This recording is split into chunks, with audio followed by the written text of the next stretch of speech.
Olá, pessoal! Hoje a gente vai dar continuidade à nossa matéria Bases de Administração Aplicada à Enfermagem. Eu sou a professora Júlia, sou professora do Colégio Lumen de Pirassununga. Bom, gente, hoje a gente vai falar sobre planejamento. Planejamento, gente, na administração é extremamente importante, né?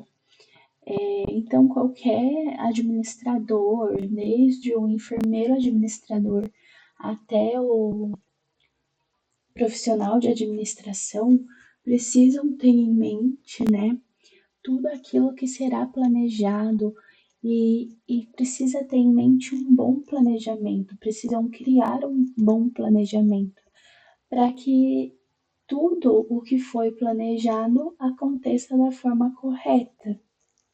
Mas, para que se consiga ter um planejamento bom, um planejamento correto, o administrador dessas empresas, né, de hospitais e tudo mais, precisa ter bem definido todos os objetivos desse hospital, dessa empresa, para que então se crie em cima desses objetivos os planejamentos necessários para cumprir esses objetivos, porque não tem como a gente falar de planejamento sem a gente falar dos objetivos daquela empresa, seja um hospital ou uma multinacional.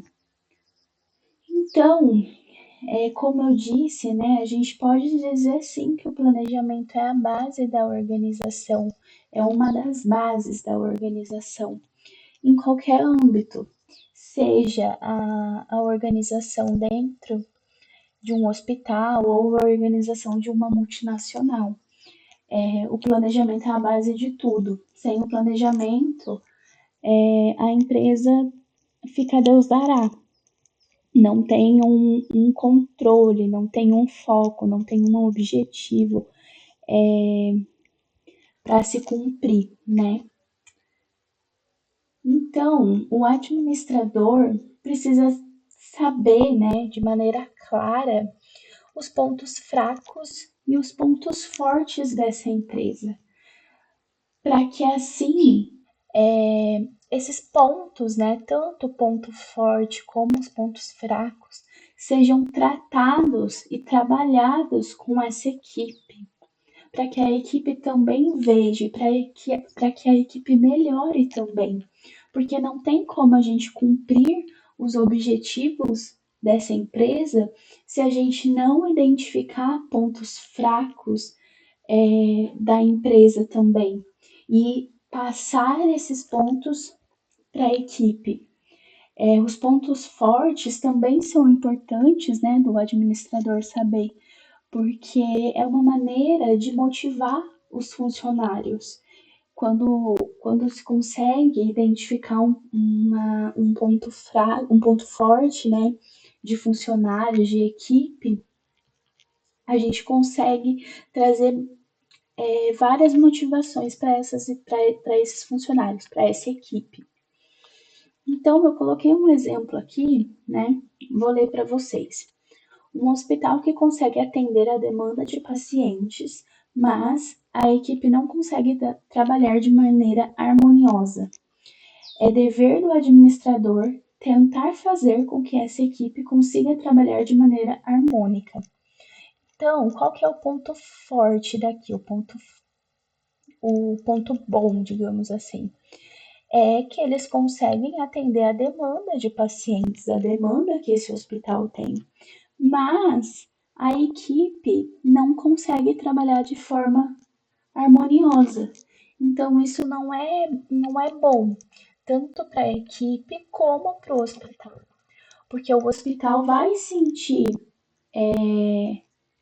ali, né, na hora de, às vezes, ter que chamar a atenção de um funcionário, o hospital sente isso. Isso não é bom para os administradores, isso não é bom para a equipe, não é bom até mesmo para o paciente, porque a gente acha que não, mas os pacientes eles sabem eles sentem o que está acontecendo ali, né? Às vezes, não sei se já aconteceu com vocês, de estarem em um hospital e aí fica aquele povo cochichando, né?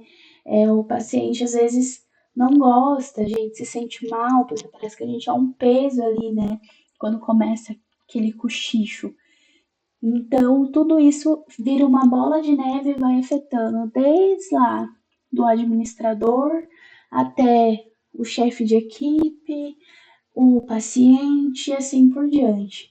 Então, é preciso, nesse exemplo que eu dei para vocês, é preciso pegar essa equipe e mostrar: olha, vocês trabalham bem juntos, mas o único problema é que vocês não conseguem trabalhar de forma harmoniosa. Precisamos parar com as brigas, com os cochichos, com as picuinhas e explicar para os funcionários tudo isso que está acontecendo, para que a gente consiga, para que esse administrador consiga ter um planejamento, um objetivo e melhorar mais ainda o atendimento nesse hospital. Aqui, né, eu trouxe para vocês alguns pontos que devem ser abordados pelos administradores quando se pensa em planejamento. O que fazer? Aonde queremos chegar? O que fazer para solucionar os problemas organizacionais? Como fazer? Quando fazer? Irá ter custos para a empresa? Quem irá executar? Para quem é o foco? Isso daqui, gente, é muito fácil de ver no hospital quando na educação continuada, que é quando a enfermeira da educação continuada planeja alguns cursos, né, para a equipe. Só que para essa enfermeira planejar alguns cursos para a equipe, ela precisa ter um planejamento em mente. E todas essas perguntas têm que ser respondidas por essa enfermeira. O que fazer? Aonde queremos chegar? Então, por exemplo, um curso de lavagem de mãos. O que fazer? Aonde queremos chegar? A gente quer ter um atendimento melhor para os nossos pacientes, né? O que fazer para solucionar os problemas organizacionais? Vai ver esse hospital para ter um curso de lavagem de mãos está tendo muita infecção.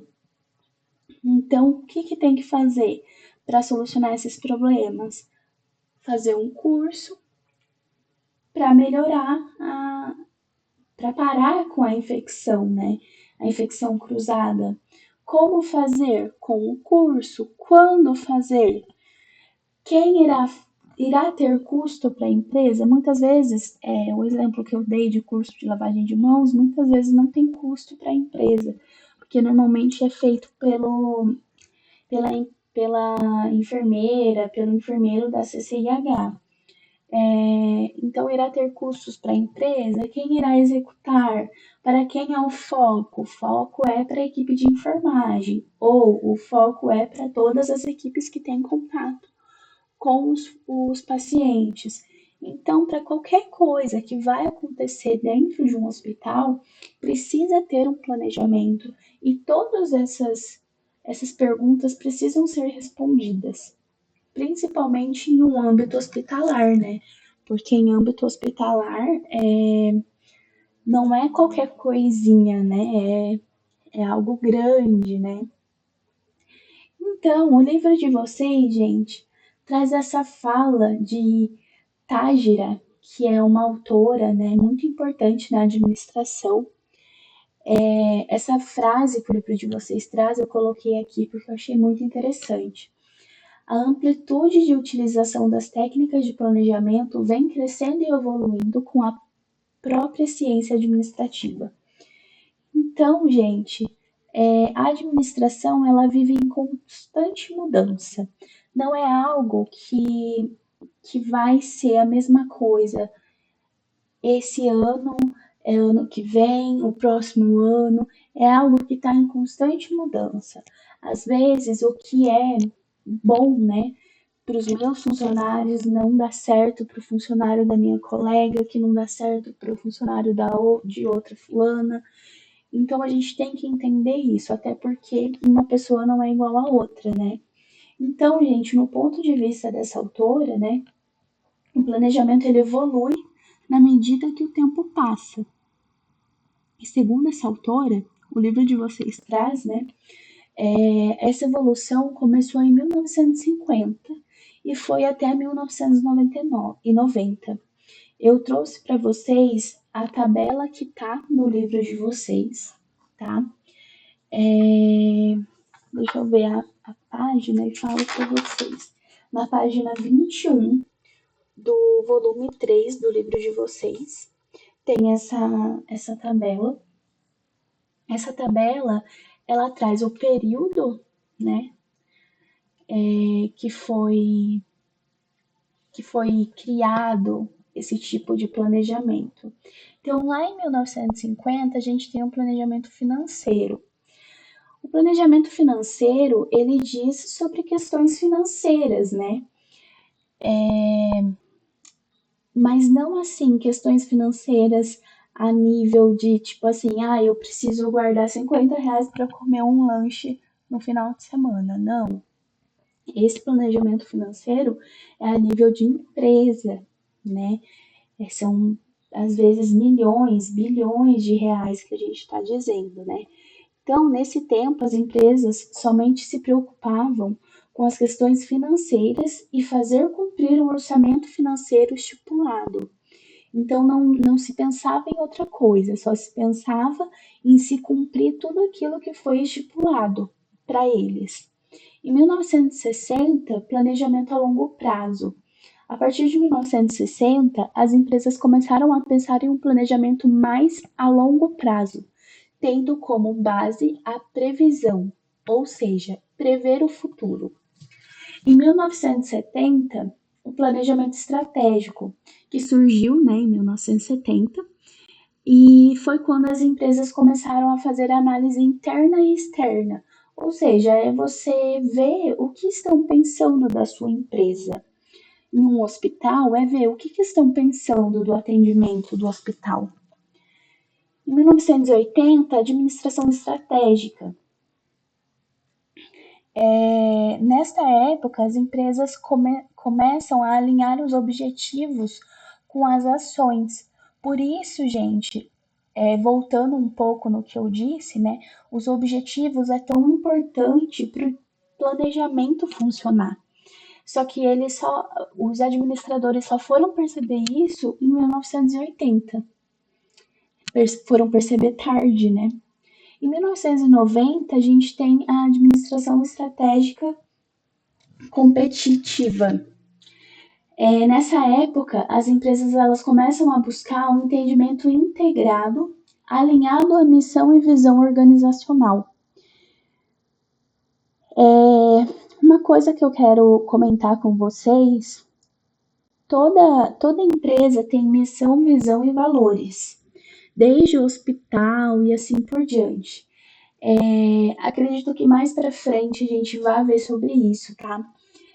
Então é em 1990 que isso de missões, visão e valores fica mais à tona, porque as pessoas precisam entender as missões, visões e valores dessa empresa para quererem trabalhar nela, frequentar essa empresa. Mais para frente, nas próximas aulas, eu vou voltar a falar sobre isso, tá bom? Então, a gente pode observar que a evolução do planejamento desde a década lá de 50 até os dias de hoje é muito importante para que as organizações possam controlar os seus recursos financeiros e fazer uma análise criteriosa do ambiente interno e externo. E além disso tudo, para que se consiga definir as missões e visões das empresas. Então, se a gente não tem essa análise, né, essa análise bem criteriosa, tudo isso que a gente viu, né, aqui, todo esse planejamento que a gente viu nessa tabela, se a gente não tem isso, acaba que a empresa ela fica Deus dará, porque a gente precisa de uma empresa que tenha tudo isso que a gente viu aqui, todos esses planejamentos bem colocados, com objetivos, tudo certinho, para que se consiga com que ela funcione da maneira correta, para que seja um pontapé. Bom, como eu disse, nas próximas aulas a gente vai voltar a falar de missão, visão e valores. E hoje a nossa aula foi essa. A nossa aula hoje foi um pouquinho mais longa, tá? Mas meu contato tá aqui, tá bom? Se quiserem entrar em contato comigo, caso surja alguma dúvida, podem entrar em contato comigo, tá bom? Até a próxima aula, pessoal.